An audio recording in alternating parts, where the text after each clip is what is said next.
Bien, la vez pasada estuvimos trabajando, ¿se acuerdan? Con el ejercicio 10, que eran, llenábamos un capacitor con dos dieléctricos, y el tema era que cuando colocábamos los dieléctricos dentro del capacitor, se desconectaba primero la batería, después se conectaban los dieléctricos, y entonces había que calcular todo lo que se pedía acá, la capacidad de la configuración final, la carga inicial, y bueno, se veía que no cambiaba porque justamente al estar abierta la llave, estar desconectada la batería, no hay manera de que entre o salga carga de las placas del capacitor. Lo que sí cambiaba, por supuesto, al cambiar la capacidad y no cambiar la carga, lo que cambiaba era la diferencia de potencial entre las placas. Eso lo calculamos, y calculamos los campos E, D y P. Recuerden que el campo D, básicamente, está relacionado con la densidad superficial de carga en las placas. De hecho, eh, el campo D es igual a la densidad superficial de carga libre, ¿no? Sobre las placas del capacitor, ¿no? O sea, la componente normal de D, ¿no?, en las placas es la densidad superficial de carga libre. De manera tal de que eh, si la carga total no cambió, ¿no? Que acá hay dos D diferentes, ¿no? Porque cada uno tiene lo otro, pero la carga digamos, al poner los dieléctricos no cambia la carga total, simplemente se distribuye diferente, ¿no? Se va a ir, digamos, para donde el campo D sea más intenso, va a haber más densidad superficial de carga libre, y donde es menos intenso va a haber otra densidad diferente, ¿no es cierto? Yo le quería Entonces, hacer una pregunta con respecto a esto, sí, porque estábamos viendo este ejercicio y veíamos cómo se le agregaba dieléctrico sacándole la fuente. Y sí, dijo que íbamos a ver qué pasaba en el caso de que se le agregue dieléctrico con la fuente conectada. sí, eso es el problema 13 que lo vamos a ver ahora, sí. Pero eso es factible en la vida real, es algo que se haga. Se puede hacer, sí. Sí, sí, sí. Vos podés modificar, armas un capacitor, lo dejás conectado y le cambiás lo que está dentro, sí. Se puede hacer, digamos. Igual esto son cosas, digamos, que uno hace para entender cómo funcionan los capacitores, pero ahora, si técnicamente sirve para algo cambiarle el eléctrico con capacitor conectado, no sé, pero la idea es analizar qué es lo que pasa con el capacitor cuando uno mantiene la fuente conectada o cuando no la mantiene conectada, ¿no? Al poner o quitar dieléctrico, o sea, al modificar la polarización, básicamente, de lo que está dentro del capacitor, ¿no? ¿Sí? Eh, bueno, entonces justamente estábamos diciendo eso. Recuerden, les estaba comentando esto. El campo D está relacionado con la carga libre que tiene el capacitor, mientras que el campo E está relacionado con la diferencia de potencial. Porque recuerden que en un capacitor plano, por ejemplo, que es el más sencillo, el campo eléctrico multiplicado por la distancia entre las placas me da la diferencia de potencial. ¿Mm? ¿Está bien?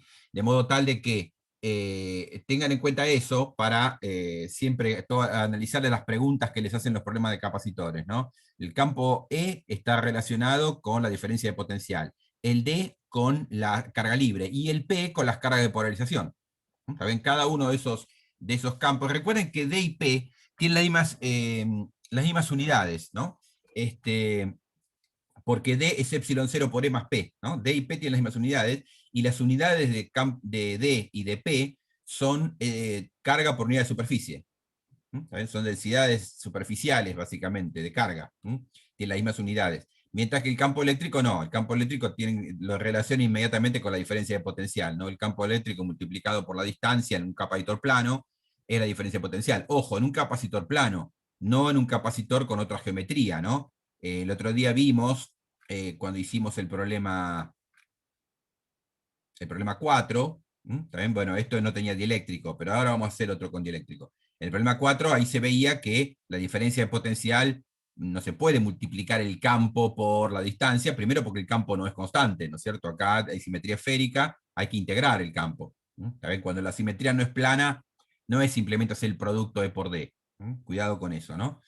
Bien, eso después lo vamos a volver a ver acá en un problema que viene más abajo, que es el Eh, problema 12. Eso es algo que me cuesta un poco entender, A ver, porque la definición de diferencia de potencial siempre es la integral del campo eléctrico, siempre. claro, pero yo me refiero al vector D, que vendría a ser la carga libre.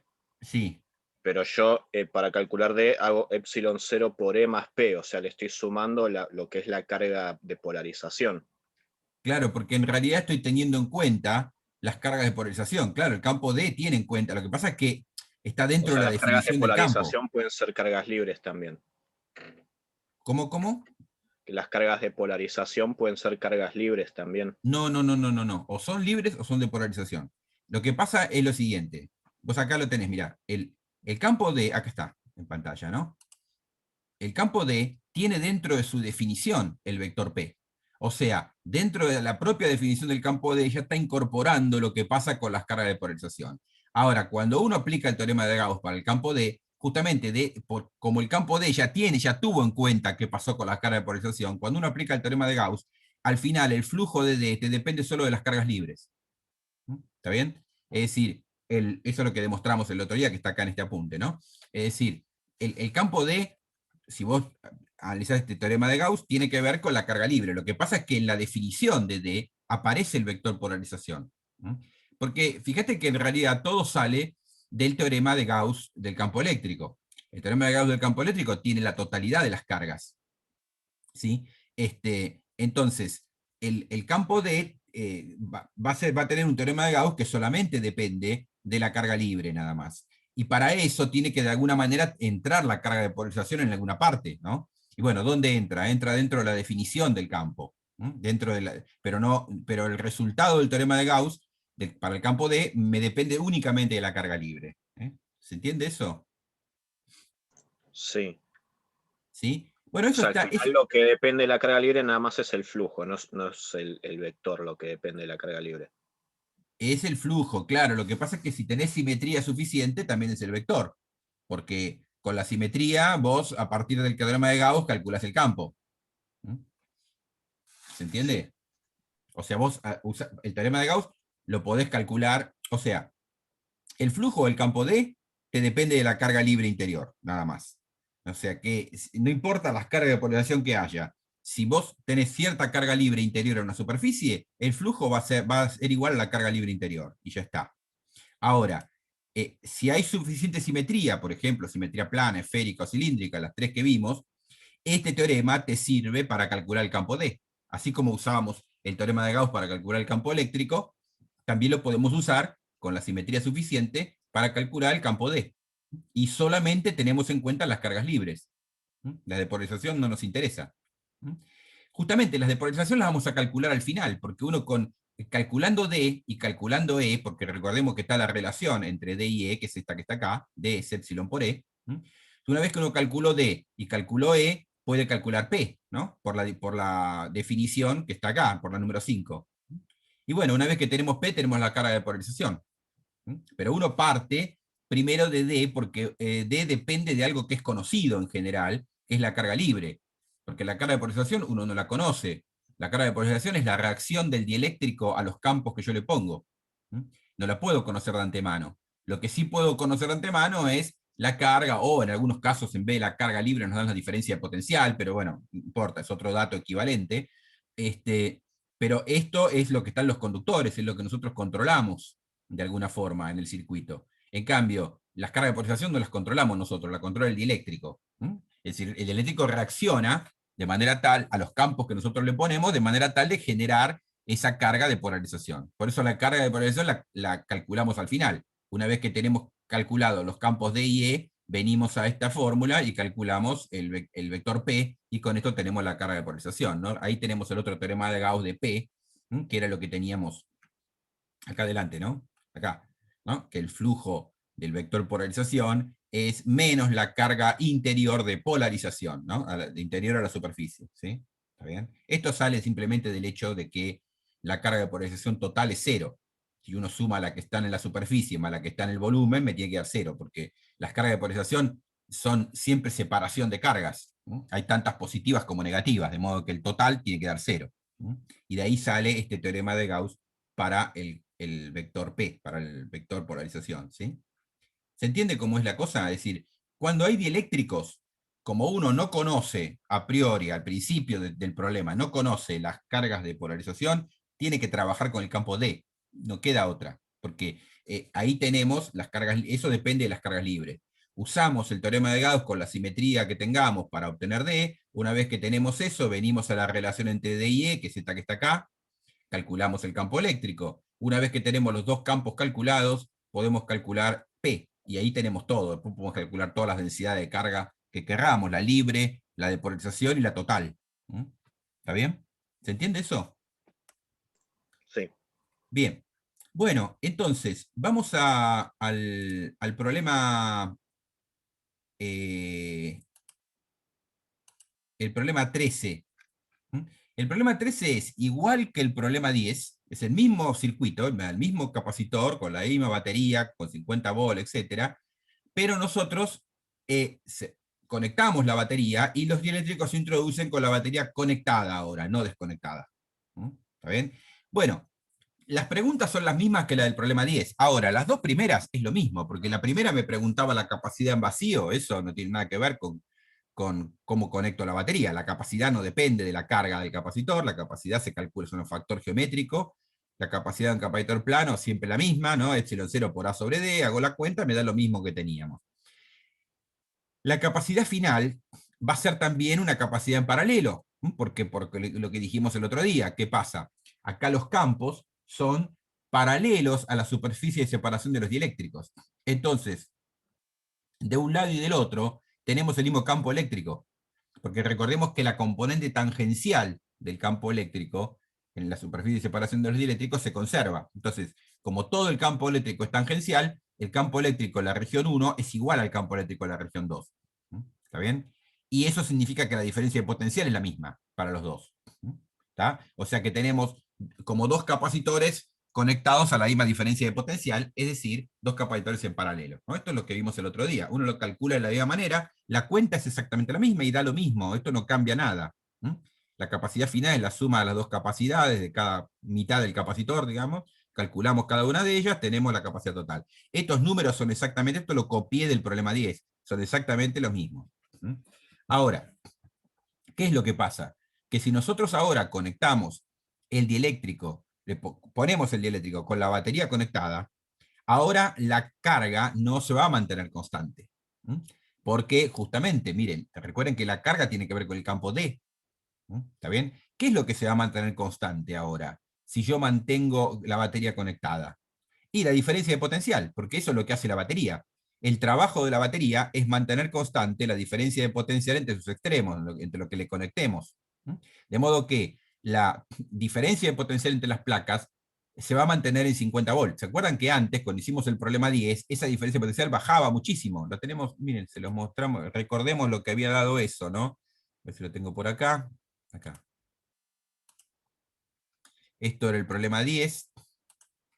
La diferencia de potencial había caído a 2,5 volts. ¿Está bien? Cuando nosotros desconectábamos la batería y poníamos el dieléctrico. De 50 bajaba a 2,5. Porque lo que se conservaba era la carga libre. Porque al estar desconectada se conserva la carga libre. Bueno, pero ahora es al revés. Ahora lo que se va a mantener constante es la diferencia de potencial de 50 volts. Eso va a valer lo mismo. Bueno, pero entonces, ¿cuál es la nueva carga entonces?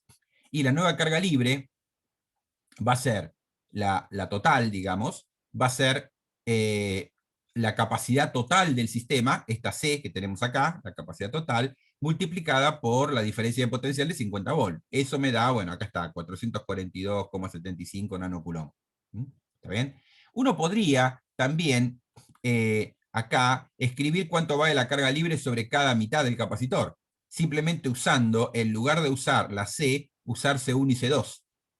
Si yo uso C1, hago C1 por B y obtengo la carga libre en la parte donde está el dieléctrico de constante K1. Si multiplico C2 por B, obtengo la carga libre, sí, digo, distribuida en la parte del capacitor 2, ¿no? ¿Está bien?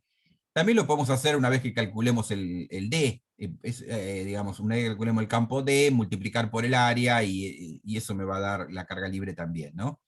Pero es lo mismo, son distintas formas de trabajar. Se puede hacer de varias maneras el problema, o sea, las preguntas se pueden contestar por lo menos de dos formas, por dos caminos distintos. Bien, entonces, la carga libre la tenemos. Ahora, después nos preguntaban qué pasa con los campos acá adentro. ¿Cuánto vale el campo eléctrico, el campo D y el campo P? ¿No?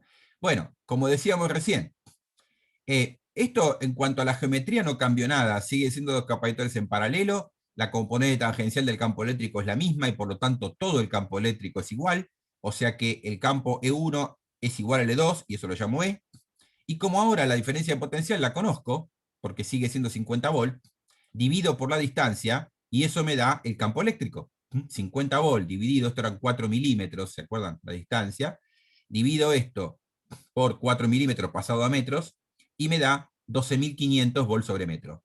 Esta es el nuevo valor del campo eléctrico. Si ustedes recuerdan, el problema anterior daba 600 y algo por ahí, daba mucho menor los campos eléctricos, el campo eléctrico adentro.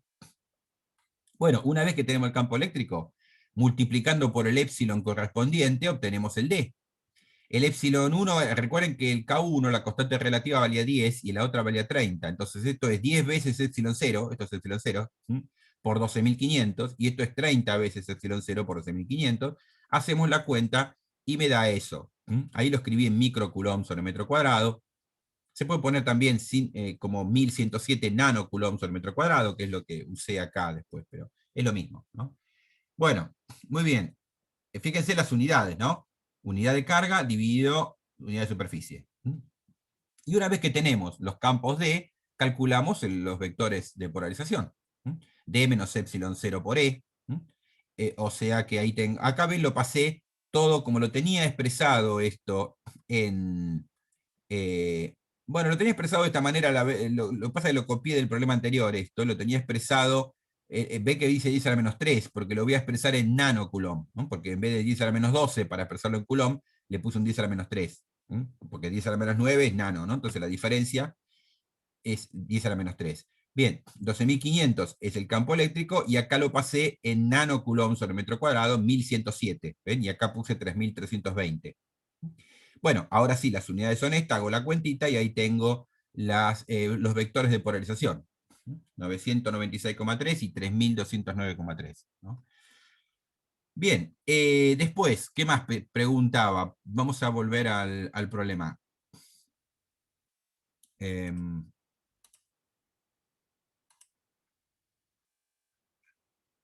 Bueno, sigamos. La misma pregunta del problema 10 son la carga libre y la densidad de carga de polarización en cada superficie y la energía antes y después de introducir los dieléctricos. ¿Está bien?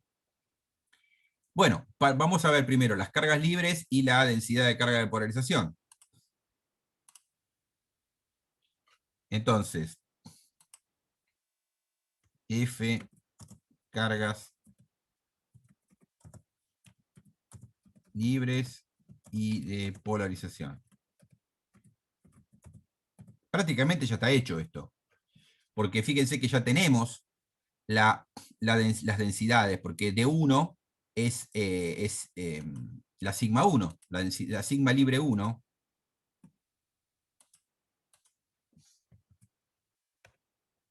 es de 1. ¿Está bien? Eso es lo mismo que tenemos acá. Ya lo tenemos calculado. Es esto. Y lo mismo pasa con la otra, ¿no?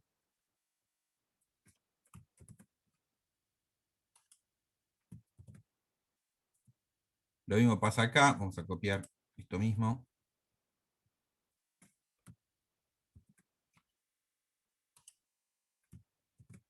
El sigma libre 2 es de 2. Y eso es esto que está acá.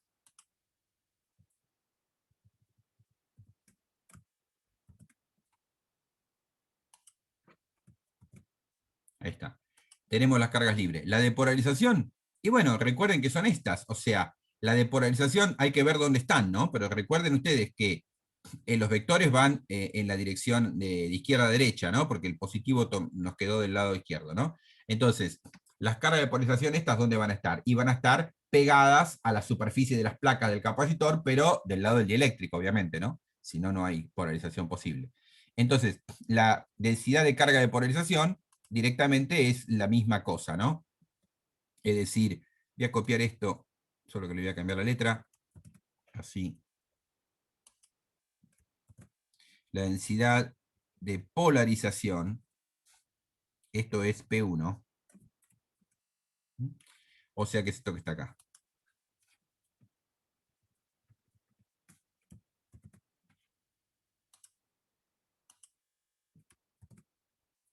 Y lo mismo pasa con la otra, ¿no?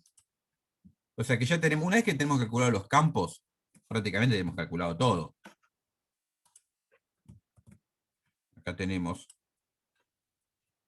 la cima de polarización 2. Eso es igual a la polarización 2 y es esto que está acá. Bien, eso ya está entonces. Ahora tenemos que ver el tema de la energía, que es energía electrostática.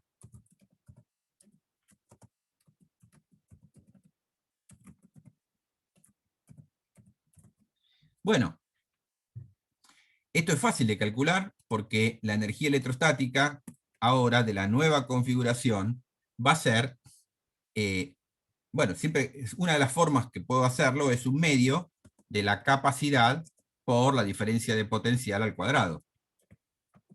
¿Está bien? Esta sería la forma más sencilla porque tengo el valor de B, tengo todo. O sea que esto es un medio por la capacidad C, que es esto que está acá,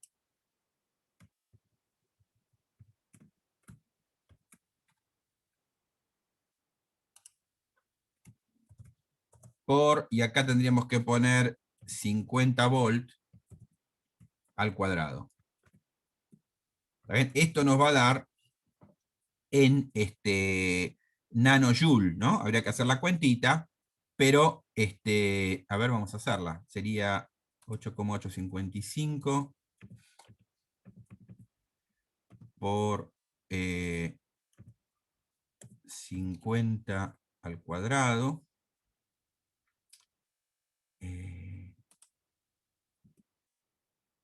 50 al cuadrado dividido 2. Eso da 11,068. Esto sería nanojoule. Vamos a poner 11,068 microjoule. ¿No? ¿Está bien? Ahí tendríamos microjoule. ¿Está bien? Bien. ¿Cuánto valía la energía original? Vamos a recordar, porque lo teníamos calculado en la otra pizarra. Esperen que lo buscamos. La energía original era esto. Ah, bueno, no lo habíamos calculado. Habíamos calculado, bueno, lo podemos hacer. Lo podemos hacer. La energía original la podemos calcular de vuelta, porque no habíamos hecho el cálculo explícito. La U0, que era la energía sin los dieléctricos. Bueno, esto es un medio de la capacidad en vacío por la misma B al cuadrado. Fíjense que, obviamente, esto va a dar menor, porque la capacidad en vacío es menor que esto. O sea, esto va a dar lo que tengo acá arriba, pero hay que modificar la capacidad.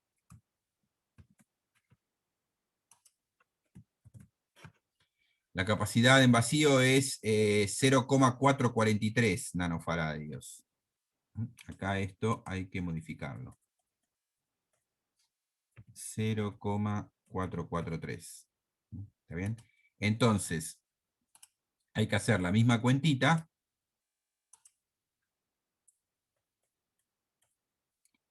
0,443 por 50 al cuadrado dividido 2, eso da 553,75.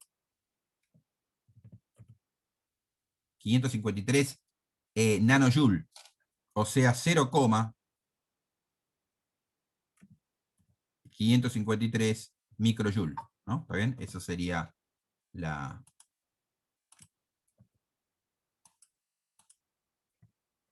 Ahí está.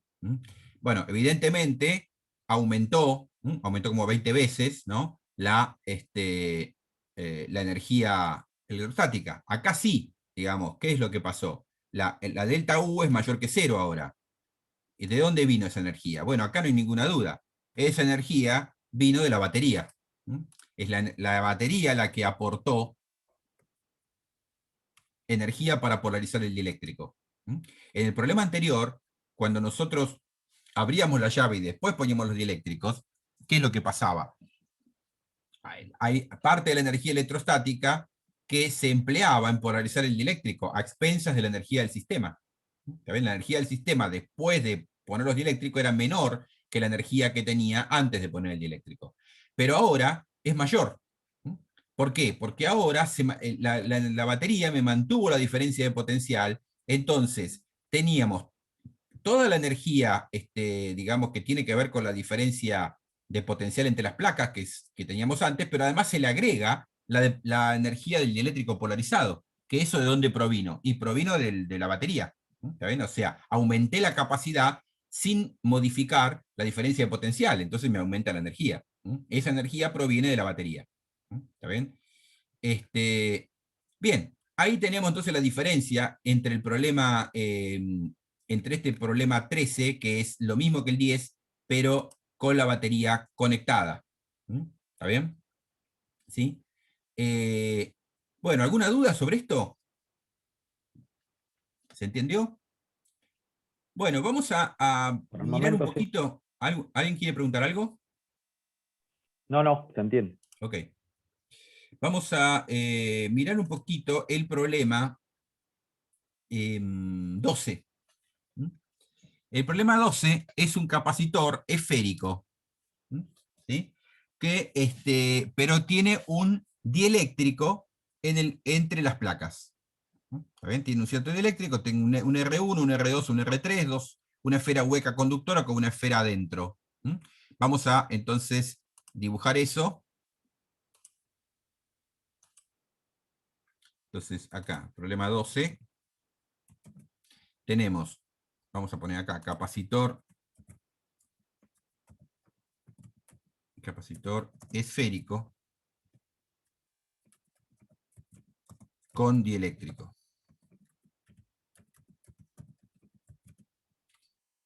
Entonces, la idea es que yo tengo dos esferas concéntricas.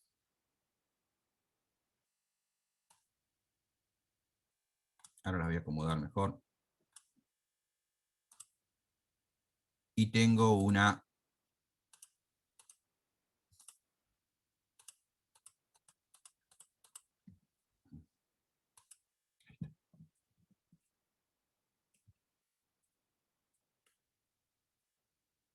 bueno, esas serían las dos del medio, y acá tenemos la otra, ¿no? Cada una de ellas tiene un radio R1, R2 y R3, ¿no? Podemos marcarlos acá.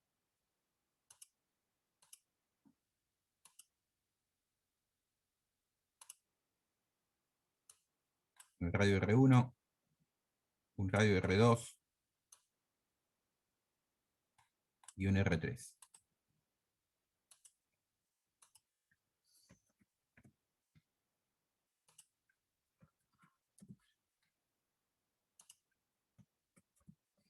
Bien, esto es conductor, o sea, lo que está entre R2 y R3 es conductor, lo que está dentro de R1 es conductor, y acá tenemos un dieléctrico de una permitividad kappa.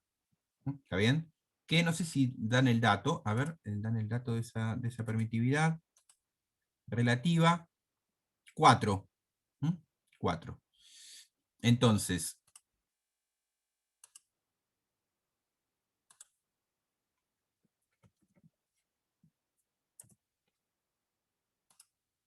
esto es la permitividad relativa del material.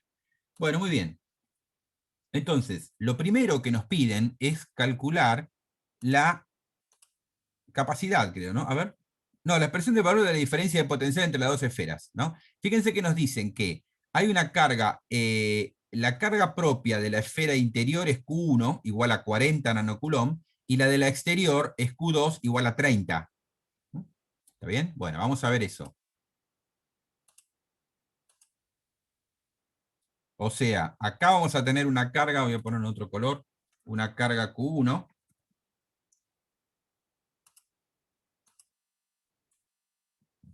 Y bueno, ¿qué pasa?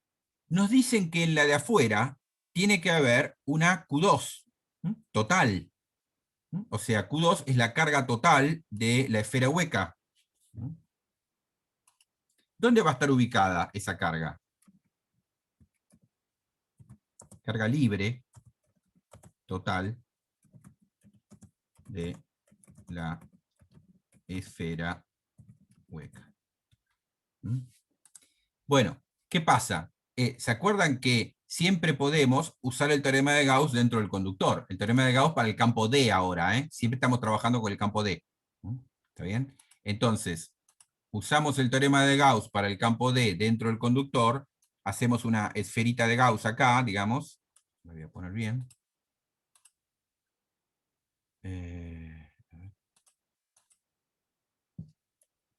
No, agarro la otra. Ahí está. No. Tengo que lograr que agarre la esfera que quiero que agarre. Si no, ahí me parece que está bien. Ahí está. Bien. ¿Ven? Hacemos un teorema de Gauss con una superficie de Gauss acá adentro. ¿Y qué pasa ahí adentro? D vale 0. Y si D vale 0, el flujo vale 0. ¿Está bien? Entonces, ¿qué pasa? La carga libre interior tiene que ser 0. Entonces pasa lo que pasa siempre. Es decir, si yo tengo una carga libre Q1 acá, en la parte de adentro de la esfera hueca voy a tener la misma, pero cambiada de signo. ¿Está bien? Es decir, acá voy a tener una menos Q1. Eso sale de aplicar el teorema de Gauss al campo D, y por lo tanto al campo E también, ¿no? Porque si D es 0, E también vale 0, pero estamos en un conductor, ¿no? Ahí no hay polarización, nada. ¿Está bien? O sea, dentro de un conductor vale lo mismo que en el vacío la relación entre D y E. Es decir, el D es epsilon 0 por E. ¿Está bien? Si E vale 0, entonces D también vale 0. ¿Sí? Y si D vale 0, la carga libre interior tiene que valer 0. Por lo tanto, la carga libre que voy a tener en la superficie de adentro del conductor tiene que ser igual y opuesta a la que teníamos en la esfera central. Entonces quiere decir que ¿dónde puede haber cargas libres en un conductor? En situación electrostática, solamente en las superficies. Entonces en la superficie de afuera voy a tener que tener una carga tal que el total de la carga libre de la esfera sea Q2. O sea que acá afuera voy a tener que tener Q1 más Q2. Esto es lo mismo que pasaba en otros problemas, ¿se acuerdan? O sea, sin dieléctrico es lo mismo. Con dieléctrico, sin dieléctrico, esto no cambia nada. Simplemente que estamos hablando de las cargas libres, ¿no? En el caso de que no haya dieléctrico, esto coincide con la carga total, porque no hay carga de polarización. Pero si hay dieléctricos, no importa, las cargas libres cumplen lo mismo, porque uno aplica el teorema de Gauss para el campo D, y eso me va a dar esta consecuencia sobre la carga libre, ¿no? La carga tiene que haber una carga libre neta igual a 0 dentro de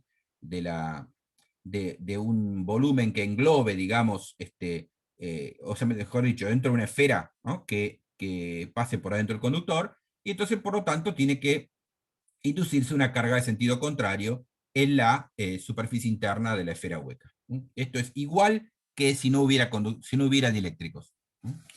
Bien, entonces, una vez que tengo eso, ahora tengo que hallar la diferencia de potencial. Pero entonces, ¿qué hacemos? Calculamos el campo, o sea, aplicamos Gauss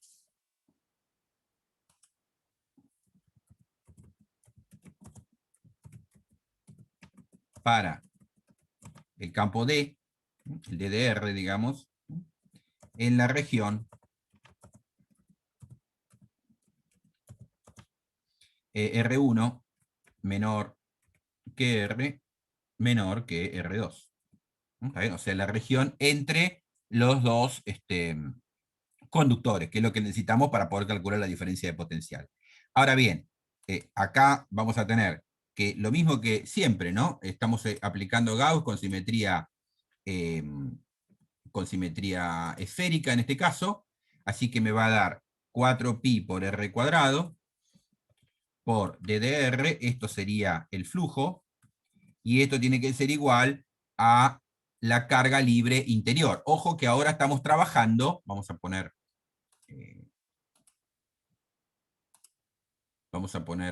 una esferita ahora Lo voy a dibujar acá para que no me haga problema. Ahí está. Ahora estamos trabajando acá, ¿no? En la región donde está el dieléctrico, la región entre los dos conductores, ¿sí? Ahí. ¿Mm? Ahí estamos trabajando. ¿Mm? Entonces, esto va a ser la carga libre encerrada, y eso es Q1. ¿Está bien? Por lo tanto, de acá sacamos que el campo D es Q1 sobre 4 pi r cuadrado.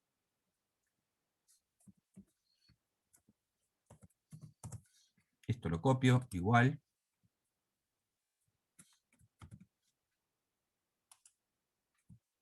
Muy bien. Bueno, pero entonces, ¿cuánto vale el campo eléctrico? ¿Por qué necesito el campo eléctrico? Porque tengo que calcular la diferencia de potencial.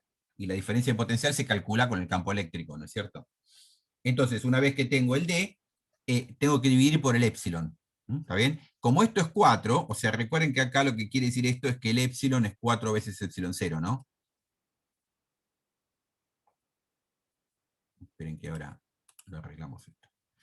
El épsilon es 4 por épsilon 0.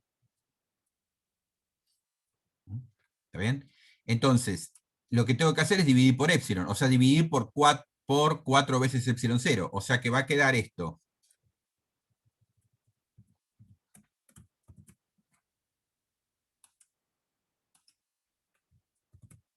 Tengo que dividir esto por 4 epsilon 0, así que me va a quedar acá un 16, digamos, y acá tengo que poner el epsilon 0, ¿sí? Lo tengo acá, lo voy a copiar.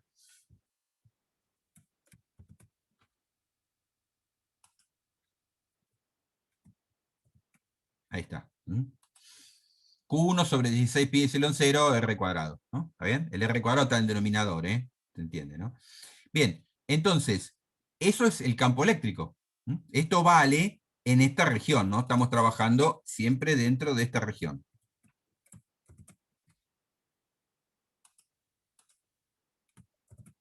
Entonces ahora hay que calcular la diferencia de potencial.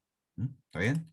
Entonces, bueno, para eso tenemos que plantear, digamos, la B, vamos a llamarlo así, la diferencia de potencial. ¿Qué va a ser? Recuerden siempre que para la que nos interesa siempre que quede positiva. Entonces, si la carga Q1 es positiva, entonces va a ser el potencial en R1 menos el potencial en R2. Esto, ¿está bien? Es el potencial en el radio R1 menos el potencial en R2. ¿No? ¿Está bien? Eso es porque hacemos siempre la de mayor potencial menos la de menor potencial, ¿no? Eso si la Q1 es positiva. Si la Q1 fuera negativa, que podría pasar, habría que hacerlo al revés, ¿no? En la diferencia de potencial positiva me quedaría al revés. Me quedaría la B de R2 menos la B de R1. Siempre donde están las cargas positivas tengo potencial más alto que donde están las cargas negativas, ¿no? Bueno, entonces, ¿esto cómo era? Esto era menos la integral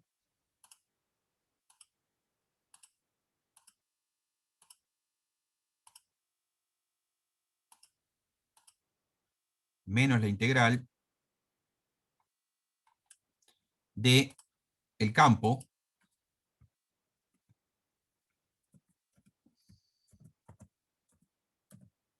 entre los límites de integración. El R2 acá abajo y el R1 acá arriba. Ven que acá, como les decía hace un rato, hay que tener cuidado porque esto es un capacitor pero con simetría esférica. Entonces no puedo para calcular la diferencia de potencial multiplicando campo por distancia. Primero porque el campo es variable, ¿no? ¿Del campo dónde lo multiplicaría? O sea, ¿no? El campo es una función acá, no es una constante como en el caso del capacitor plano.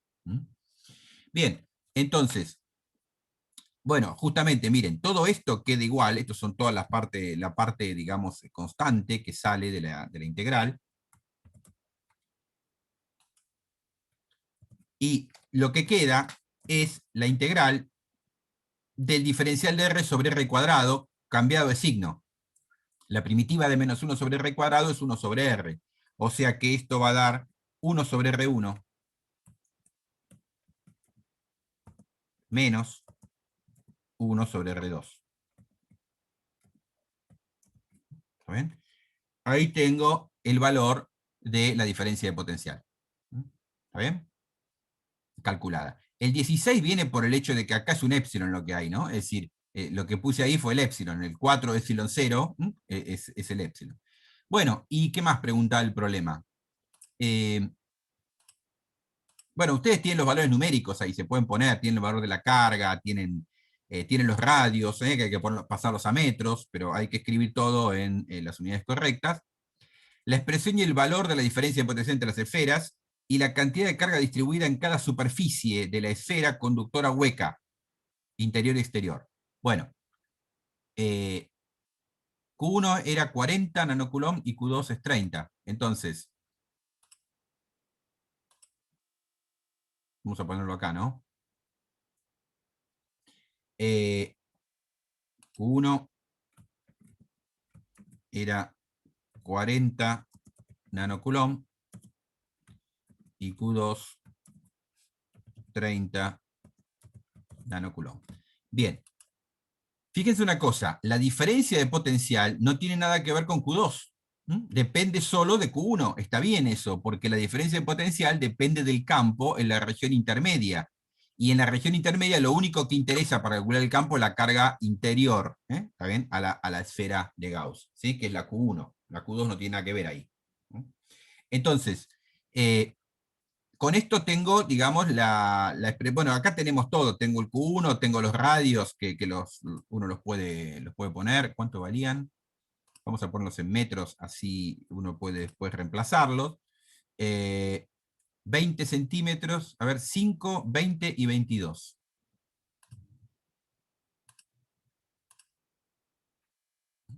Acá, o sea, vamos a poner R1 igual 5 centímetros, R2 igual a 20, y R3 igual a 22.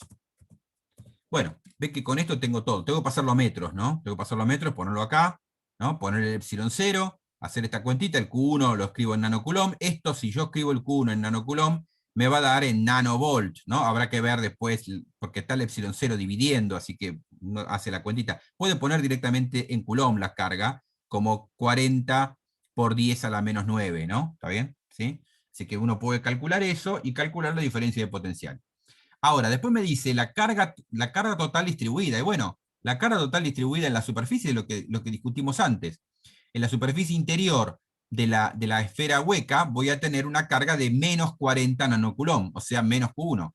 Y en la de afuera voy a tener una carga de 70 nanocoulomb positivos, ¿no? Está bien distribuida, por supuesto, ¿no? Con eso uno puede calcular, dividiendo por la superficie, puede calcular la densidad de superficiales, ¿no? ¿Está bien? Acá se podría calcular muchas otras cosas. Por ejemplo, uno podría calcular las cargas de polarización, que van a estar, ¿dónde van a estar las cargas de polarización acá? Y en la superficie del dieléctrico, es decir, en la superficie de radio R1 y en la superficie de radio R2.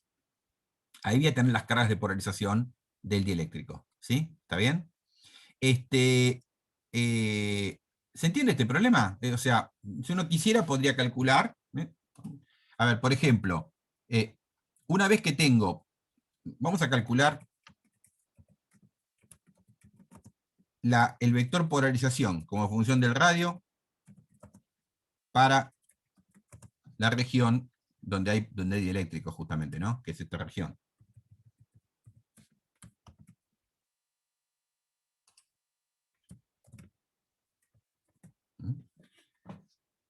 Bien. ¿Qué pasa? Y simplemente lo que tengo que tener en cuenta es la expresión de P, acá está, ¿no? Es D menos epsilon 0 por E. Es decir, P de R va a ser el campo D menos epsilon 0, tengo acá,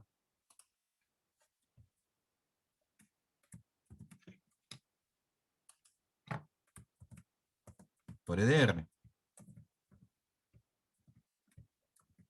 Bueno, fíjense que el DDR lo tenemos calculado, es esto que está acá.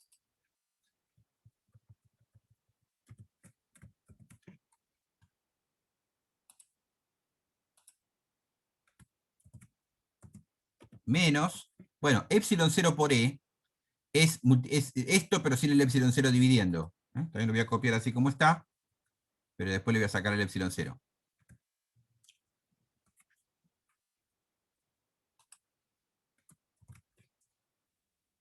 Eliminamos este epsilon 0. Ahí está. ¿Está bien? Entonces, es Q1 sobre 4 pi r cuadrado menos Q1 sobre 16 pi r cuadrado. O sea, que esto va a dar Q1 sobre, y hay que hacer un cuarto menos 1 sobre 16, o sea, 4 sobre 16 menos 1, 3 sobre 16. ¿Está bien? O sea que quedaría, vamos a poner así, pongámoslo acá arriba, 3 sobre 16 por Q1 dividido pi r cuadrado, ¿no? ¿Está bien? Copiemos esto.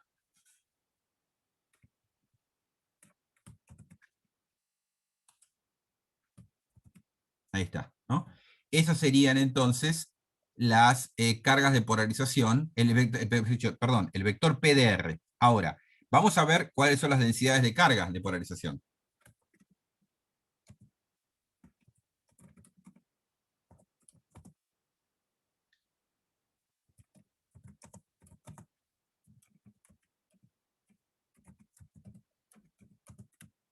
Bueno, dijimos que ¿dónde vamos a tener? Vamos a tener primero en R1. Para eso tengo que calcular cuánto vale P de R1.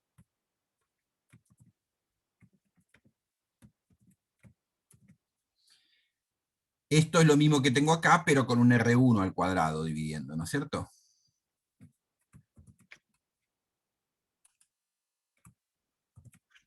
Acá iría un R1 al cuadrado, ¿sí? Ahora, cuidado. El vector polarización, acá, apunta hacia afuera. Recordemos esto, ¿no? Vamos a dibujarlo acá, para que se vea.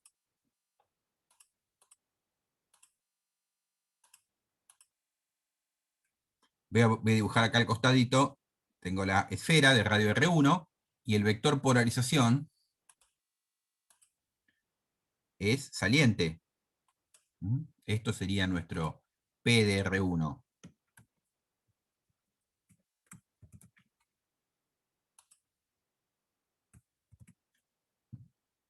¿Ven? Ahí estaría el vector polarización. Esto es R1, ¿está bien? Estamos suponiendo que esta es la esfera de radio R1, ¿sí? Entonces, el dieléctrico está acá. Ahora, fíjense una cosa. ¿Cuál es la normal exterior al dieléctrico? La normal exterior al dieléctrico va para el otro lado. Porque la exterior al dieléctrico, el dieléctrico está fuera de la esfera. O sea que el N es este. El N versor. ¿Está bien? Entonces, la densidad de carga de polarización es, o sea, la sigma de polarización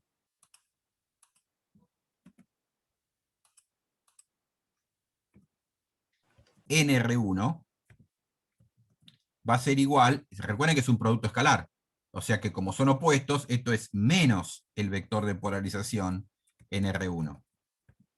El módulo, menos el módulo, mejor dicho, ¿no? O sea que esto va a valer, bueno, menos esto que está acá arriba, ¿no? ¿Ven? Después uno puede reemplazar todos los valores y obtener cuántos microcoulomb por metro cuadrado, ¿no? Ahí está. Ahí tenemos la carga de polarización en R1. Y en R2, una cosa. ¿Cuánto vale la carga total de polarización? Distribuida en R1. Y bueno, es la sigma por la superficie. Pero la superficie es la superficie de esta esfera, pi por R1 al cuadrado. O sea que esto me da justamente lo que tengo acá. Me da menos 3/16 de Q1.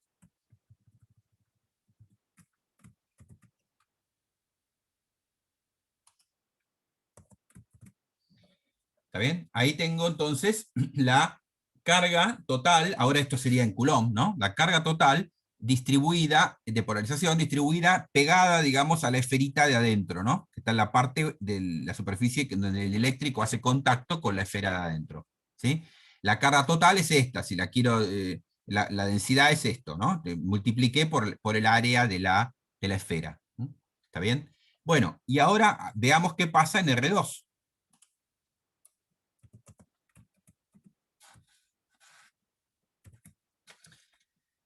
Bueno, primero calculemos el pi de esto, lo mismo, ¿no? Esto que está acá,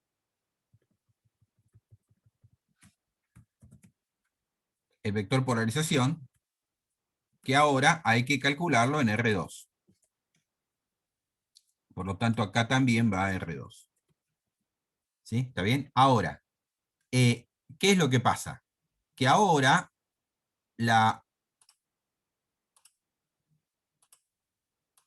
para la esfera grande, vamos a ponerlo así ahora, pongamos que esto es R2 ahora. Esta es la esfera de radio R2.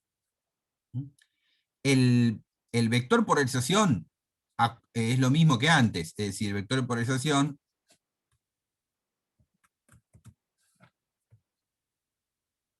ojo con esto, lo voy a poner un poquito así, miren, un poquito del lado de adentro para que se vea, que quiero ubicarlo más o menos radial, que me quede ahí. Ese sería el vector de polarización en un punto, ven que lo puse adentro, porque es un punto inmediatamente dentro del dieléctrico, ¿no? Ahora, la normal exterior al dieléctrico tiene la misma dirección. La normal exterior, lo voy a dibujar acá, apunta en la misma dirección que el vector de polarización. ¿Está bien? ¿Y por qué antes apuntaba para adentro? Eso me perdí. Porque es la exterior al dieléctrico. El dieléctrico está acá, llenando toda la zona que está entre R1 y R2. Entonces siempre tiene que apuntar hacia afuera del dieléctrico. Apuntar hacia afuera del dieléctrico en R1 es apuntar hacia adentro, porque la superficie del dieléctrico es una, digamos, ¿dónde no hay dieléctrico? En la esfera hueca conductora, acá, en la esfera conductora. Entonces, la exterior al dieléctrico, ahí apunta para adentro. En cambio, en la superficie de afuera, ¿dónde se termina el dieléctrico? Se termina ahí, entonces la exterior apunta hacia afuera. ¿Se entiende? Es decir, el dieléctrico es la región que está Sí. entre R1 y R2. ¿Sí? Por lo tanto, exterior, de un lado, digamos, del lado de adentro, la cavidad que tiene hueca el dieléctrico, apunta hacia adentro la norma exterior. En la parte de afuera, en la parte convexa, digamos, apunta hacia afuera. ¿Estamos de acuerdo con eso? O sea, este Sí, lo tengo. sería el N exterior, ¿no?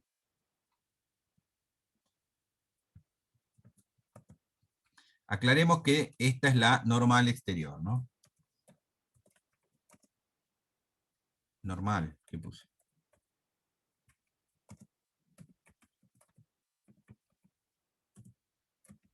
Al dieléctrico. Ahí está, ¿no? En los dos casos es lo mismo. Entonces, ahora no hay que cambiarle nada. Es decir, esto lo voy a copiar así como está.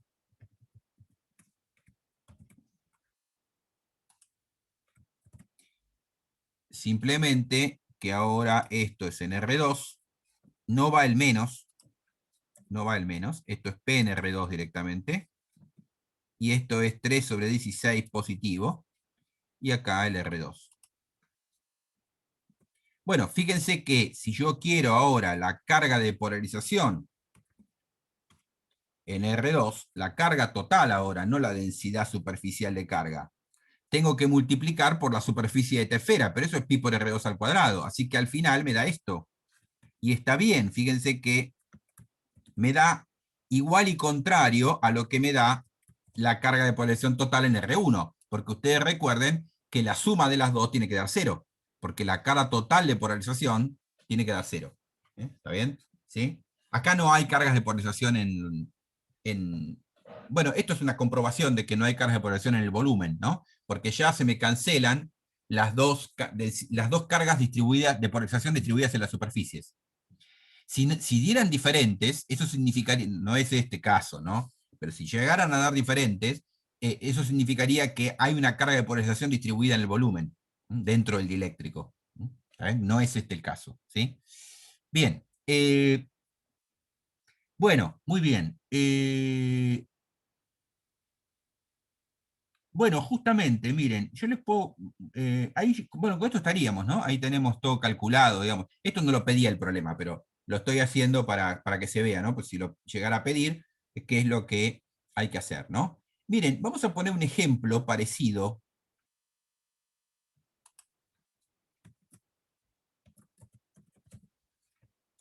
a esto, pero un poquito, lo voy a modificar un poquito. Es decir, voy a copiar la misma esfera hueca.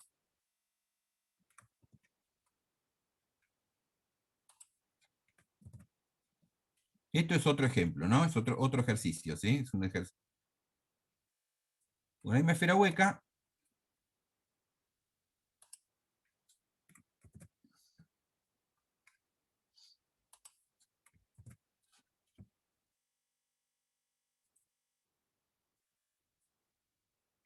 Y lo que vamos a hacer es lo siguiente. Supongamos que acá adentro, acá tenemos, vamos a llamarlo R1 y R2 ahora esto, porque va a haber dos radios nada más.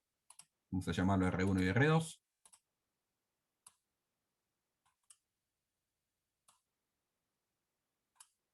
Entonces, acá tenemos un R1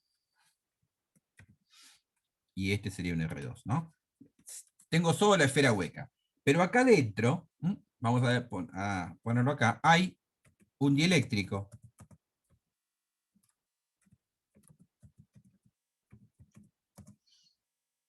En la región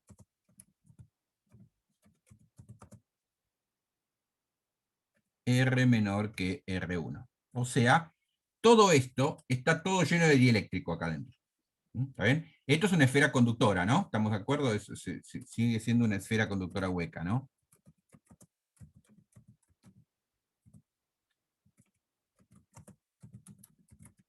Bien. Bueno, hasta ahí. Ahora, le vamos a agregar a esto algo más. Le voy a agregar en el origen, esperen que esto lo quiero, ahí está. Le voy a agregar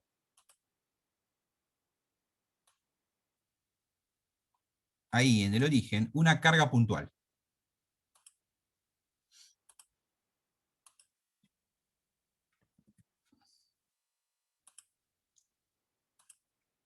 Agregamos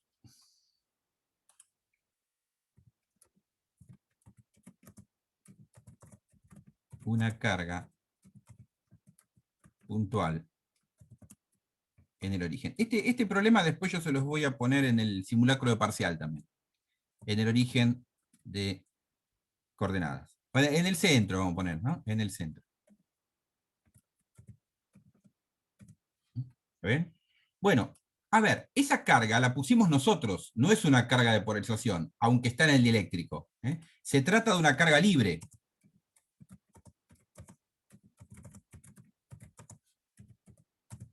Que fue transportada a ese punto. No es una carga de polarización, por más que esté dentro del dieléctrico. Esa carga la pusimos nosotros ahí. Imagínense que esa carga puede ser una esferita de radio despreciable, muy pequeña, cargada eléctricamente, que se la metimos en el medio del dieléctrico. ¿Está bien? ¿Sí? Es como si fuera lo anterior, pero en lugar de tener una esfera de radio R1, tengo un punto que tiene una carga Q1, o Q, digamos. ¿Está bien? O sea que esa carga vendría a afectar a D. Exactamente, se trata de una carga libre y por lo tanto esa carga afecta al campo D. Es decir, si uno quiere calcular, si calculamos el campo D de R en la región R menor que R1, aplicamos el teorema de Gauss y nos va a quedar lo mismo que teníamos antes. Es decir, voy a copiarlo de acá porque es la misma cosa, acá. Esto mismo, esperen que lo voy a...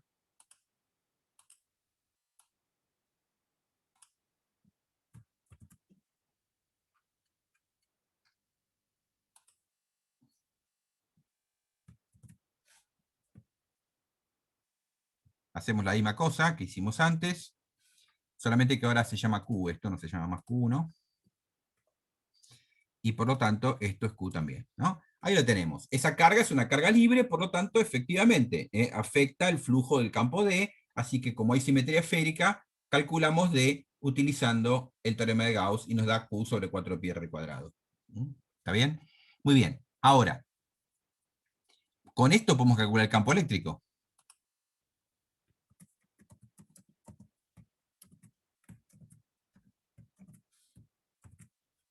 Suponiendo que esto tiene un epsilon, no importa, le voy a poner un epsilon cualquiera a esto. Ahí está el eléctrico. Entonces, el campo EDR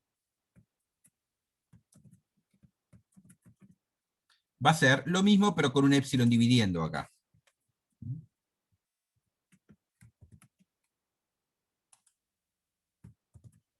Ahí iría el epsilon.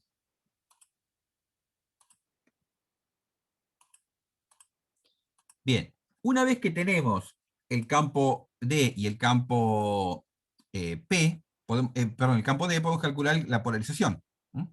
El vector PDR ahora. Bueno, recordemos que siempre se calcula el P como el D menos epsilon 0 por E. Lo voy a copiar acá, esto mismo.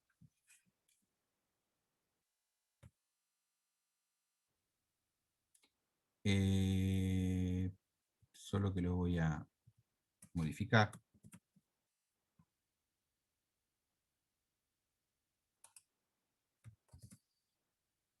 Bueno, acá voy a tener Q sobre 4pi r cuadrado y acá voy a tener Q sobre 4pi epsilon.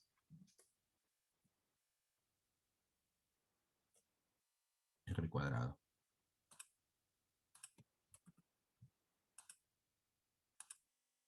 Bueno, fíjense que el Q sobre 4pi r cuadrado sale factor común, así que esto nos va a quedar igual a 1 menos 1 sobre epsilon,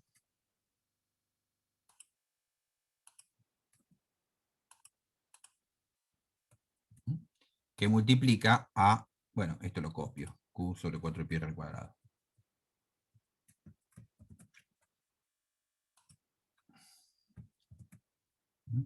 ¿Está bien? Bien. Bueno, muy bien. Ahora, fíjense qué es lo que pasa. Uno puede calcular el vector polarización. Ahora, fíjense que obviamente si yo lo quisiera calcular en cero, en el origen, esto me da infinito. ¿Está bien? Los tres campos me dan infinito en el origen. ¿Por qué? Y porque hay una carga en el origen. Al haber una carga puntual en el origen, todos los campos tienden a infinito. ¿Está bien? Pero, fíjense qué pasa si yo calculo el vector de polarización ahora en el radio R1.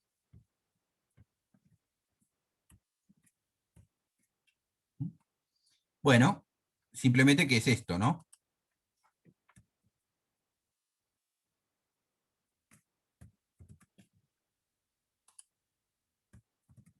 Esto solamente que acá va un R1 al cuadrado. ¿Está bien? Bien. Entonces, esto es la sigma de polarización. Recuerden que ahí la normal exterior es lo mismo que el problema anterior, ¿no? La normal exterior acá coincide con esta. Esto es la sigma de polarización.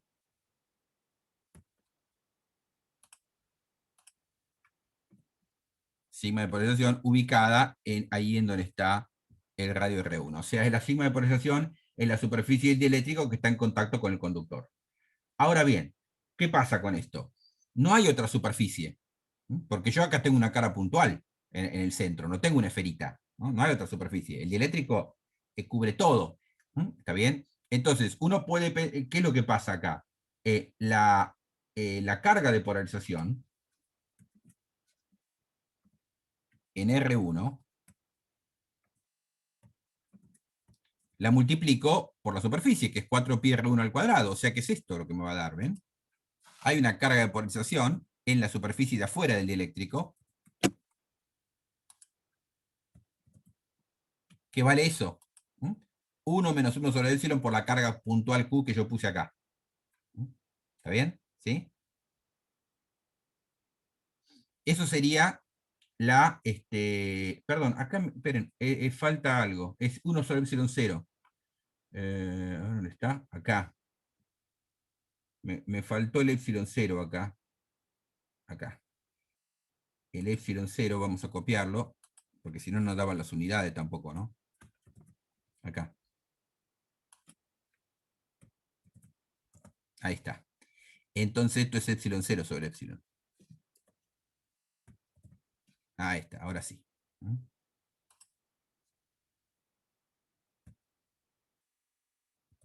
Ahí está. Eso es entonces el, acá lo mismo, ¿eh? Esto es entonces la carga de polarización que tengo dentro de, en la superficie de contacto. Obviamente si epsilon fuera epsilon 0, esto da 0, porque no habría dieléctrico, ¿sí? ¿Está bien? Fíjense que esta carga de polarización claramente es una carga de polarización. Fíjense que epsilon 0 es menor que epsilon. O sea que esta carga de polarización es positiva, ¿no? ¿Está bien? Está bien, ¿no? Esto es positivo, suponiendo que la Q fuera positiva, ¿sí? Si la Q es positiva, vamos a suponer que la Q es positiva acá. Vamos a indicar que esto es una carga positiva, ¿sí? Bien, entonces, acá se me genera una carga positiva. Ahora, ¿qué pasó con la carga de polarización total que tiene que ser 0?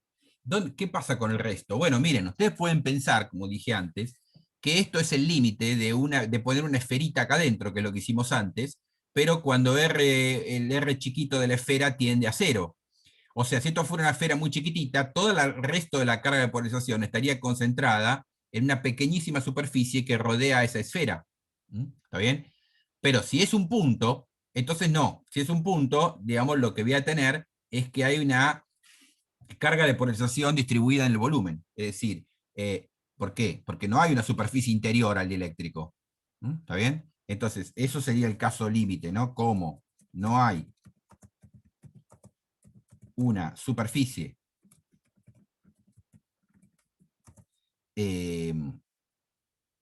interior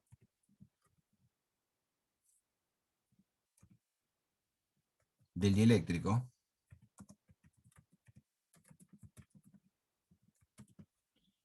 entonces lo que va a pasar es que el resto de la escala de polarización va a tener que estar distribuido de alguna manera en el volumen. ¿Está bien? Es decir, voy a tener una carga de polarización. Bueno, vamos a poner así. Habrá una carga de polarización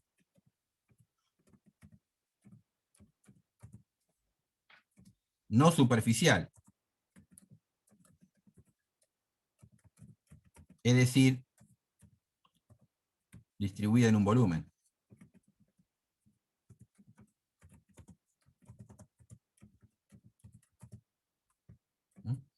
Que tiene que ser la misma cambiada de signo.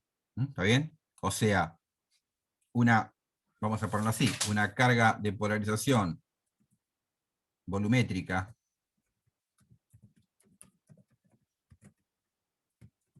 que va a ser esto mismo cambiado de signo.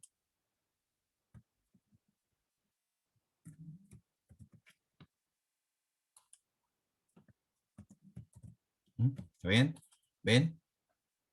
Es decir, va a haber una carga de polarización, tiene que haber. Lo que pasa es que esa carga de polarización ya no va a estar distribuida en una superficie ahora, porque no hay una superficie ahí. Eso es una carga puntual, ¿no? No hay una superficie. De modo tal de que lo que va a pasar es que, bueno, voy a tener una carga de polarización distribuida dentro del volumen del dieléctrico. ¿Está bien? Los dipolos van a estar orientados de tal manera que se va a generar una distribución volumétrica. ¿Está bien? Eso uno podría, después si uno quiere calcularlo, pero no me interesa hacerlo eso. Bueno, está más allá de lo que estamos pidiendo, ¿sí? Entonces, bien. Bueno, ¿se entiende? Esto es un ejemplo. Hay un ejemplo como este que se los voy a poner en el simulacro de parcial, les voy a poner un problemita como esto, para que ahí vean el tipo de preguntas que se hacen. Bueno, entonces, con esto ven, tenemos esto sería otro ejemplo, vamos a aclarar que esto no es el mismo ejercicio, esto es otro ejemplo. Bueno, vamos a mirar un poquito entonces qué es lo que nos quedaría de esta guía. ¿Mm?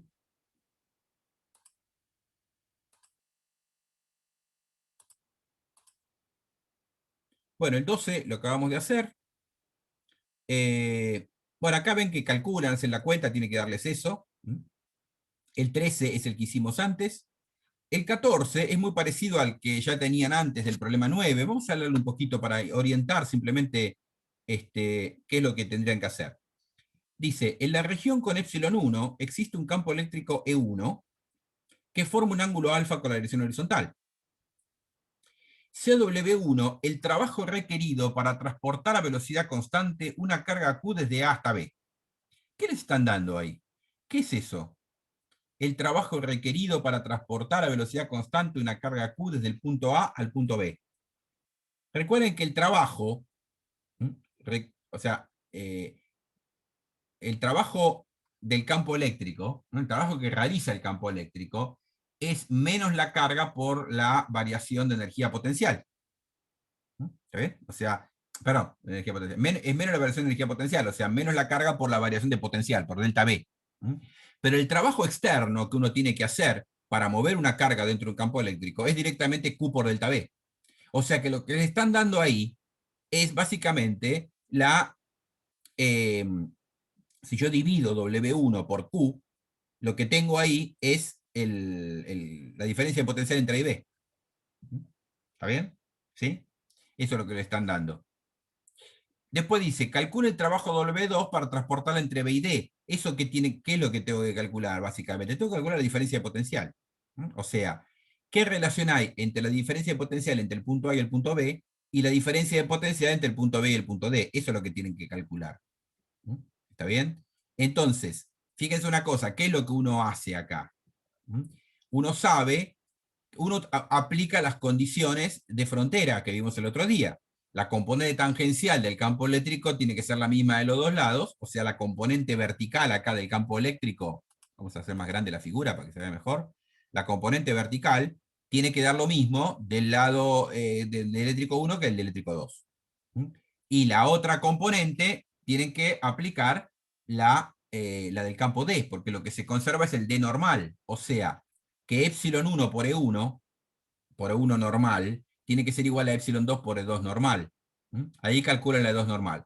La única que me interesa para la diferencia de potencial es la normal, porque es yo voy a integrar, voy a hacer digamos, la distancia acá que me interesa es entre la placa A y la placa D, o A y B, o B y D, cualquiera, ¿no? ¿Está bien? Cuando hago el producto escalar, recuerden que el potencial, la integral para calcular la diferencia de potencial es un producto escalar. E escalar diferencial R. Si yo camino por un camino perpendicular a las placas, el diferencial R que me interesa es horizontal. Y por lo tanto, al hacer el producto escalar, la única componente que interesa es la componente, en este caso, horizontal del campo.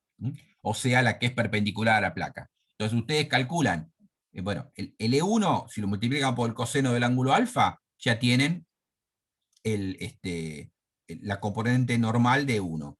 Eso multiplicado por E1 tiene que ser igual a E2 multiplicado por la componente normal del otro lado. ¿Está bien?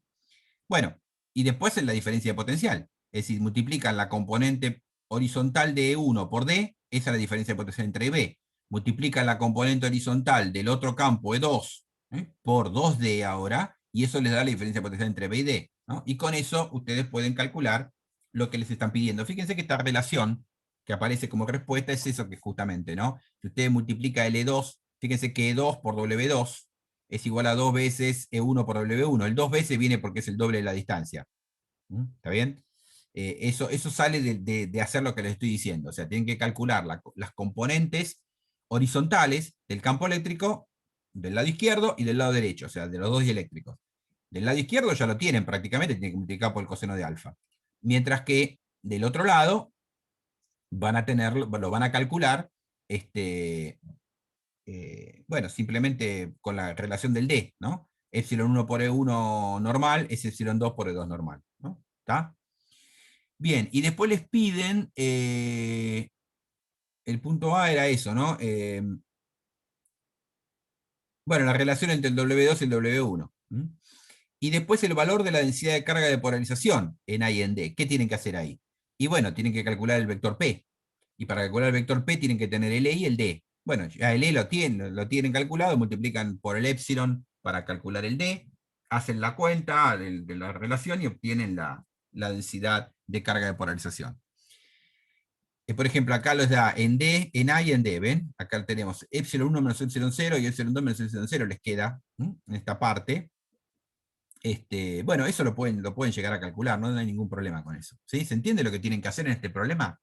Es aplicar las condiciones de frontera para obtener la relación entre las diferencias de potenciales, básicamente, de los dos dieléctricos, y después calcular las cargas de polarización, calculando el módulo de, bueno, calculando P escalar n, ¿no?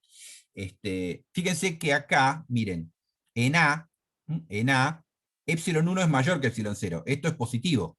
Está bien, porque fíjense que el campo va hacia la derecha, o sea que la placa positiva es A. ¿Está bien? En cambio acá el campo entra en D. ¿No? En D es la otra placa del capacitor, digamos, ¿no? Entonces ahí voy a tener una densidad,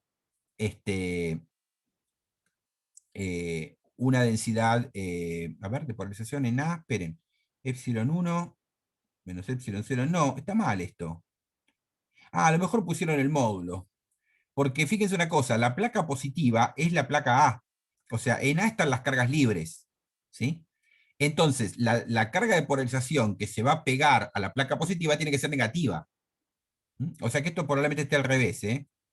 Lo que pasa es que acá pusieron el módulo, me parece. ¿No? Pero ustedes, cuando yo les pida calcular una densidad superficial de polarización, una carga de polarización, tienen que poner el signo. Porque ahí se tiene que saber cuál es el signo que corresponde. Entonces, la que tiene que dar negativa es, la que tiene que dar positiva es la que está en D. Ven que acá les dio, las dos parece que son positivas, porque fíjense que pusieron todo módulo, este es mayor que este, no. Este está bien, pero esto está cambiado de signo, ¿está bien? Hay que darlo vuelta. O sea, hay que poner un menos adelante, o hacer epsilon 0 menos epsilon 1. Ustedes van a llegar a eso igual calculando P, no hay problema. Viendo la relación con la normal. Recuerden que la normal exterior al dieléctrico en A apunta hacia la izquierda, mientras que la normal exterior al dieléctrico en D apunta hacia la derecha. También pueden calcular, no sé si lo pide el problema, no lo pide, pero se puede pedir, calcular las cargas de polarización en B. O sea, las cargas de polarización que se acumulan en la superficie de separación de los dos dieléctricos. Eso, digamos, es lo mismo, porque de un lado voy a tener la que tenía en A, pero cambiada de signo, de este lado, y del otro lado voy a tener la que tenía en D, pero cambiada de signo. Si yo sumo las dos algebraicamente con el signo que corresponde, obtengo la densidad total de carga de polarización en la superficie de separación. ¿Está bien? Ahí va a haber una carga de polarización. Bien. Bueno, vamos a mirar un poquito las últimas preguntas. ¿Alguna pregunta más sobre el 14? ¿Se entiende lo que tienen que hacer? No lo quiero hacer para no hacerle todos los problemas, pero eso lo pueden plantear. Cualquier duda lo van consultando, ¿sí? ¿Se entiende, no, lo que tienen que hacer en el 14? Bien. Bueno, vamos al... Sí. El final de la guía son, como siempre, preguntitas conceptuales. Dice, 3 de las siguientes afirmaciones son correctas. Indique cuáles son. Bueno, el primero dice, 2 capacitores iguales en paralelo almacenan el doble de energía que conectados en serie. Bueno, si ustedes analizan eso, son 2 capacitores iguales. Recuerden que en paralelo tienen la misma diferencia de potencial. Son 2 capacitores iguales, tienen la misma capacidad. Entonces, 2 capacitores iguales en paralelo, cada uno de ellos tiene la misma energía. El total sería la suma de los 2 capacitores. Ahora, ¿qué pasa?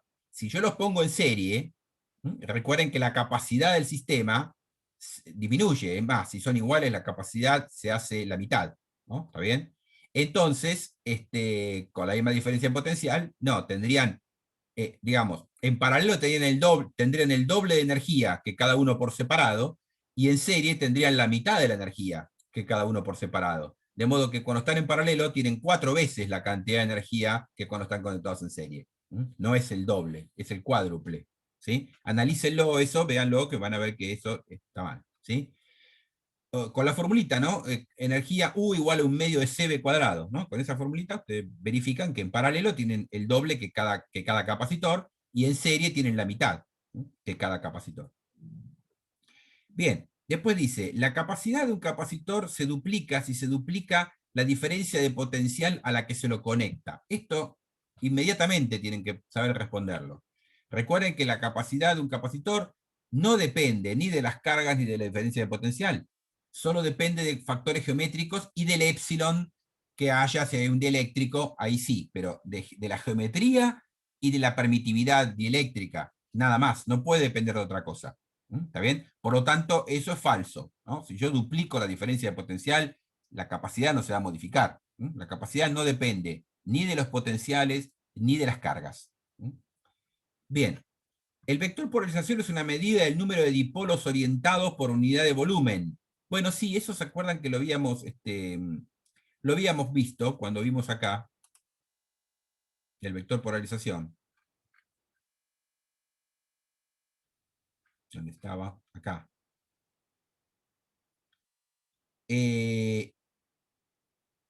Es la densidad superficial, pero además, acá lo tenemos, acá.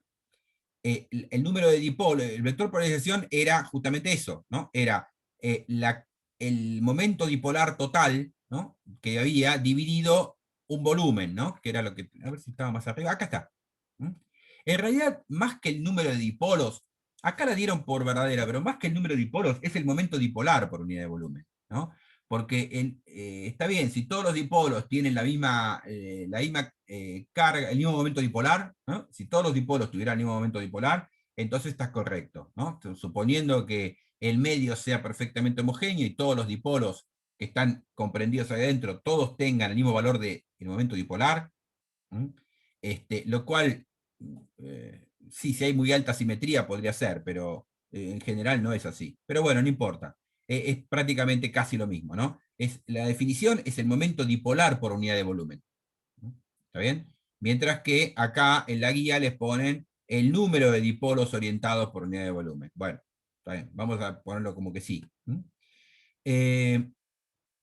¿La capacidad de un capacitor puede aumentar o disminuir cuando se lo llena con un dieléctrico? Bueno, lo ponen falso porque en realidad no puede disminuir, puede aumentar si se lo llena con un dieléctrico. Eso es lo que quieren decir, ¿no? Es decir, recuerden que el épsilon de la permitividad dieléctrica de un material siempre es mayor que epsilon cero, siempre es mayor que la del vacío. Entonces, si yo lleno un capacitor con un dieléctrico, la capacidad va a aumentar, nunca va a disminuir, porque si no tendría que poner algún medio que tuviera una permitividad menor que la del vacío, y eso no existe. ¿Está bien? Entonces, por eso no la dan como verdadera, ¿no? La capacidad del capacitor solamente puede aumentar cuando se lo llena con un dieléctrico. ¿El vector de desplazamiento se asocia siempre a la carga total? No. ¿A qué se asocia el vector de desplazamiento, según el teorema de Gauss? A la carga libre. A la carga libre. Bien. ¿La capacidad de un sistema es un factor puramente geométrico, siempre positivo? Sí, está bien. Puramente geométrico, salvo la permitividad, porque si hay dieléctricos, además de la geometría, van a aparecer los épsilon, van a aparecer las capas, las permitividades relativas, ¿no? de los dieléctricos, ¿sí? ¿Está bien? Eso geométrico, pero además habría que agregarle acá el tema de la permitividad del material, ¿sí? De lo dieléctrico que haya. Fíjense que está bien, es siempre positivo además, eso es cierto. Recuerden que para calcular la capacidad, uno siempre toma la diferencia de potencial positiva. Por eso siempre restamos, ¿no? El mayor potencial del menor, para que me quede positivo. No me puede dar negativa una capacidad, esto es una definición, ¿sí? Bien. Puede llegar a aparecer una pregunta así en un parcial porque así como está, no es verdadera realmente. La capacidad Porque de un sistema es un usted dice, factor. depende. Claro, exacto, claro. O sea, si esa pregunta me llega a aparecer en un parcial, ¿qué digo? Sí, ¿Que bueno, en realidad la positiva? guía tiene Falsa, esos problemas, falsa. de que algunas cosas son medias ambiguas. Sí. No, igual en un parcial, si yo te pregunto algo, te lo voy a preguntar perfectamente definido, no te voy a preguntar algo que sea ambiguo, ¿no? Pero acá la guía está un poco descuidada, la guía, bueno, no la hago yo la guía, pero el O que sea, si hizo la yo guía se dijera que olvidó es de poner falsa, la acá. puedo defender. ¿Cómo?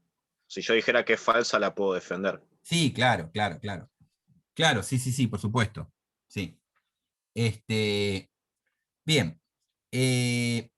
Ahora, la componente normal de D se conserva si la sigma de polarización es 0 en la superficie de separación de los medios. A ver, ¿qué pasa con esto? En realidad, cuando se conservaba, esto es lo que vamos a volver a lo que habíamos hecho acá en el apunte. ¿Se acuerdan que, a ver, las condiciones de frontera estaban acá abajo, acá? ¿Cuál era la hipótesis para que el D normal fuera el mismo? Que la carga libre sobre la superficie de separación valiera cero, no la carga de polarización. Puede haber cargas de polarización perfectamente. De hecho, en el problemita este que les comenté recién, en el 14, por ejemplo, acá ustedes van a tener cargas de polarización en la superficie de separación de los dos dieléctricos, que le dije que la podían calcular, si querían, ¿no? Y sin embargo se conserva la componente normal del D, ¿no? Por eso lo usamos ahí.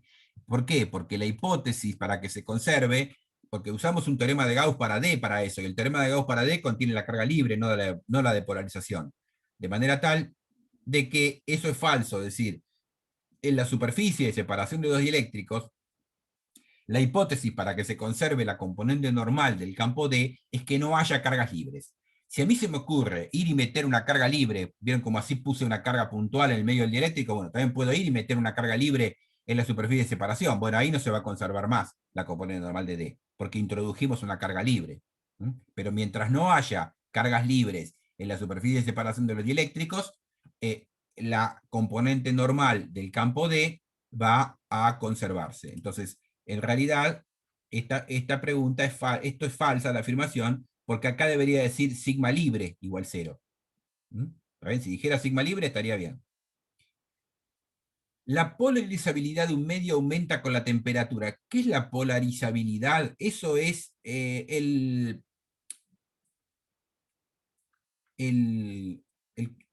aquí lo tenemos acá. El coeficiente la que habíamos llamado susceptibilidad. ¿Dónde estaba? El que permite que relacionar P con E. Acá. Esto, susceptibilidad dieléctrica, a veces le llaman polarizabilidad, ¿no? Bueno, ahora, el tema es el siguiente, miren. Está muy linda la pregunta. El tema es que no la podemos contestar con lo que vimos, porque en ningún momento vimos qué le pasa a un dieléctrico si yo cambio la temperatura. ¿Está bien? Pero la respuesta es falsa. Les cuento por qué. Porque miren, ¿qué es la polarizabilidad? Es la facilidad con la cual se polariza, ¿no?, el dieléctrico. O sea, digamos, si yo le pongo un campo eléctrico externo, ¿no?, ¿está bien? Cuanto más polarizable es el dieléctrico, cuanto más susceptibilidad dieléctrica tenga, mayor va a ser el vector de polarización que vamos a obtener. ¿Está bien? Porque recuerden que P es G por E, ¿no? O sea, G es ese coeficiente, es la polarizabilidad o susceptibilidad dieléctrica. Bien, ahora, con la temperatura eso disminuye. ¿Por qué? Porque ¿qué pasa con al aumentar la temperatura? Esto lo vimos en termodinámica. ¿Qué pasa al aumentar la temperatura microscópicamente dentro de un dieléctrico? Y empieza a haber más caos molecular, agitación molecular. Entonces, los dipolos va a ser más difícil orientarlos, porque van a estar chocando entre ellos, perturbándose más debido al aumento de la temperatura. Hay agitación térmica molecular. Entonces, cuanto mayor sea la temperatura, más difícil va a ser orientar todos los dipolos a la misma dirección, porque por la agitación térmica, esos dipolos se me van a desordenar. Que si yo bajo la temperatura, esa agitación térmica disminuye y me va a ser más fácil orientar los dipolos. ¿Sí? ¿Está bien? Esto se lo estoy contando ahora, no lo habíamos visto en ningún momento. ¿Sí? ¿Está bien? Pero normalmente, entonces, este coeficiente que aparecía acá, vamos a volver a esto, este coeficiente de susceptibilidad, ¿está bien?, es más chico cuanto mayor es la temperatura a la que estoy trabajando. ¿Está bien? O sea, se polariza menos el dieléctrico cuanto mayor sea la temperatura. Bien. El vector de desplazamiento se asocia a la carga libre y el campo eléctrico a la carga total. Eso es correcto, ¿no?, según los teoremas de Gauss que vimos. Eso está bien. Y un capacitor es un sistema almacenador de carga eléctrica. Esto depende de cómo se lo entienda, ¿no? A ver, porque uno puede decir, sí, es No cierto, vendría el a ser capacitor verdadero almacena eso. carga, ¿no? Ahora, el tema es que la carga total en un capacitor siempre es cero. Lo que pasa es que si tengo carga positiva de un lado, tengo negativa del otro. ¿Sí? En ese sentido, no es que almacena carga eléctrica, No es que yo puedo decir, este capacitor me guardó 20 microcoulomb de carga positiva, no. Si tengo 20 microcoulomb de carga positiva en la placa positiva, voy a tener 20 negativos en la otra placa. ¿Está bien? ¿Está bien? Por eso la dan como falsa, ¿sí? ¿Está bien? ¿Estamos de acuerdo? Bien. Bueno, estas preguntas, digamos, algunas de ellas son medias ambiguas, pero algunas de ellas sirven para recordar los puntos fundamentales, como por ejemplo, de qué cosa depende el campo D, el campo P y el campo eléctrico, el tema de la polarización, qué es la polarización, la energía, ¿no? Bueno, van a decir de la energía hay uno solo que habla, ¿no? Pero, bueno, entonces tengamos en cuenta que eh, acá se termina esta guía. Tengamos en cuenta este tema que aparece varias preguntas de la energía, ¿no? Recuerden que lo que vimos hoy, si uno conecta el capacitor a una batería y después introduce el dieléctrico, la energía del sistema va a aumentar, debido a que la batería va a aportar la energía extra para polarizar el dieléctrico. En cambio, si nosotros hacemos lo mismo, pero desconectando la batería, como hacíamos en el problema 10, que estaba acá, problema 10, desconectando la batería, bueno, al revés, disminuye, porque estoy usando energía electrostática para polarizar el dieléctrico. ¿Está bien? Bien, bueno, yo creo que con esto pueden terminar los detalles que nos quedaron, porque básicamente todos los ejercicios se pueden hacer. Y por supuesto, la idea es que sigan trabajando, si no terminaron, con la guía de electrostática, ¿no? Para que y a partir de acá, a partir de hoy, digamos, vamos hasta el día del parcial, dedicar unos minutos de la clase de Zoom a si tienen alguna pregunta de las guías 1, 2 o 3, o sea, de termodinámica, de electrostática o de dieléctricos y capacitores, ¿sí? Dedicaremos unos minutos a ver si tienen algunas preguntas y después arrancamos con la teoría de lo que vamos a ver a partir de ahora, que es la parte de corriente eléctrica, ¿sí? Entonces, recuerden que para consultar, pueden consultar a través del aula virtual y pueden consultar también en la clase. Vamos a dedicar unos minutitos en cada clase de acá al día del parcial. ¿Sí? ¿Alguna pregunta más tienen hoy? Si tienen alguna pregunta de algún ejercicio anterior, podemos verlo ahora. Yo había tenido problemas, creo que es el ejercicio 5 de electrostática. De electrostática. Espera que le abrimos Sí. la guía de electrostática. Espera un poquito, que voy a abrir. A ver. Electrostática. Profe, le hago una pregunta respecto a la clase del jueves, que no la subió. Ah, ¿Pasó no la algo? subí, tenés razón. Sí, sí, sí, la voy a subir hoy. Sí, sí, sí, sí. Ah, Sí, buenísimo. sí, sí, Listo, sí. gracias. Voy a subir hoy la del jueves y esta. A ver. El ejercicio 5 de electrostática. Sí, acá está. Sí, que no pude llegar al resultado. O sea, yo lo que hice fue proyectar la carga Q3 como si estuviera en el eje X y después en el eje Y, pero No, no, no, no, vectorialmente no, no no, llegó. ojo, no, no, no, porque la carga Q3 no está ni en el eje X ni en el eje Y, está ahí. Entonces, Porque primero tenés que escribir. primero probé haciendo la hipotenusa del supuesto triángulo y haciendo con esa distancia, pero tampoco. A ver, espera, ¿vos te referís a el valor de las fuerzas que Q1 y Q2 se queden sobre Q3? ¿Esto es lo que no te dio? Claro. Bueno, pero lo que tenés que hacer es utilizar la formulita de la fuerza de Coulomb, poniendo los R' y el R sería la posición del punto 3, ¿no? Que sería 3, 2, ¿no? X igual 3, Y igual a 2. El R1 sería 0 y el R2 sería 3, 0, ¿no? ¿Está bien? No, perdón, 4,50, que es esto, porque el 3 es el de la cara Q3. 4,50, ¿no? Entonces, tenés que hacer el módulo de R menos R' para cada uno de ellos. ¿No? O sea, el módulo del vector diferencia, ¿sí? Que sería la distancia, que es lo que pusiste acá. Pero ojo que además de eso, que va en el numerador va la resta de los vectores. O sea, va, en el denominador, ¿te acordás que iba el módulo al cubo? Y en el numerador va la diferencia de los vectores, o sea, la posición de 3 menos la de 1, que sería directamente el vector 3, 2, y la posición de 3 menos la de 2, que sería, bueno, menos 1,5, 2, ¿no? ¿Está bien? Claro, puede ser eso lo que me faltó. Sí, a lo mejor te comiste el término del numerador ahí. Por eso no te está dando. Sí, pero me parece que lo hice con R1 menos R2 al cuadrado. Claro, pero el tema es que si vos haces eso, te está faltando el versor, ¿no? Que es lo que está, por eso se pone arriba siempre la diferencia, el R, por ejemplo, R3 menos R2 dividido el módulo al cubo, ¿no? Porque así tenés en cuenta la dirección. Y eso es importante porque es una suma vectorial después, ¿no? Si no tenés la dirección bien escrita, te da mal. O Sí, sea, después lo voy a en este probar. tipo de problemas traten de aplicar siempre las fórmulas que vimos rigurosamente, digamos, es decir, haciendo la diferencia de los vectores de posición dividido el módulo al cubo, ¿sí? Así no se confunden, ¿no? Y llegan al resultado. Porque si no, si empiezan a hacer suposiciones sobre las distancias y qué sé yo, después puede llegar a darle mal.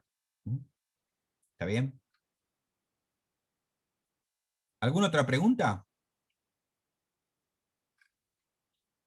Bueno, si no tiene más preguntas, yo dejaría acá hoy porque no voy a empezar con corriente eléctrica ahora.